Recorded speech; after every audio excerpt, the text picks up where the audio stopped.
2006 Acura TSX. I'll show you guys how to remove the starter. It's buried underneath the intake manifold, so you gotta remove everything out of here. Everything's already loose, disconnected. I'm just gonna go through it really quick.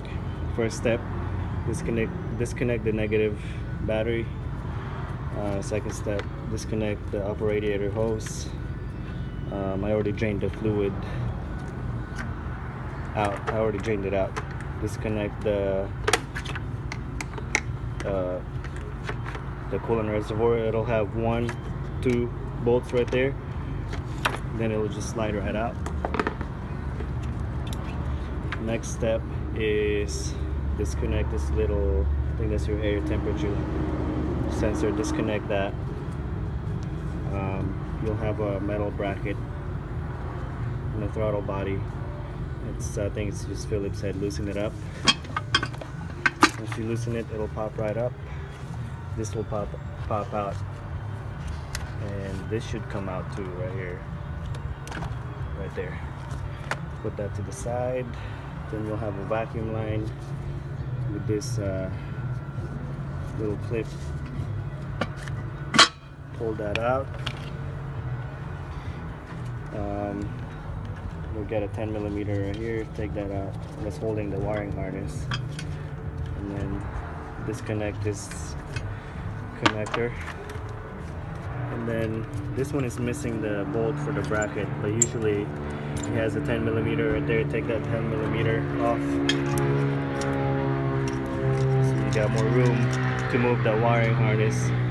Disconnect the throttle body connector. Then the throttle body has 1, 2, 3, 4 12mm bolts.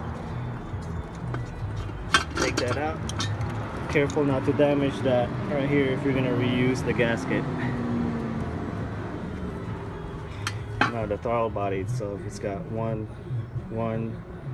2, 3, 4, 5 bolts. They're 12mm also.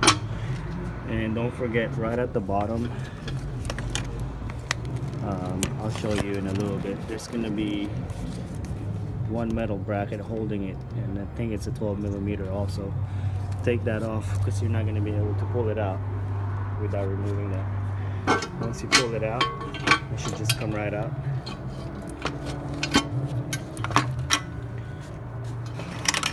Now you'll have this wiring harness. Before you can pull out the throttle body, it's going to be like this, attached to that. This is the metal bracket I was talking about. It's got a bolt which is attached right there. This wiring connector right here, just pry it out with a flat right here. It should just disconnect it, and this tab right here, it'll disconnect the connector. Take the throttle body out. There's your starter right there. I got a leak in that thermostat housing I gotta fix also. Also, you got a vacuum line attached to the throttle body. I forgot to show it to you. Just disconnect that. You got a tab right here. This will pop out. I don't really have to disconnect or remove the starter. I just wanted to show you guys. And then you got, I think that's a 12 or 13mm. Disconnect that. And you got one bolt here. It's kind of hidden in the back. And one bolt there. And then pry this out with the needle nose pliers. Move that connector out of the way. And you got a knock sensor right here. You might have to go ahead and disconnect that too. Once you get everything out of the way, remove those 2 bolts. 1, 2. Starter should just pull right out, and that's it. Just make sure not to damage the gasket if you're gonna do this job. But that's pretty much it.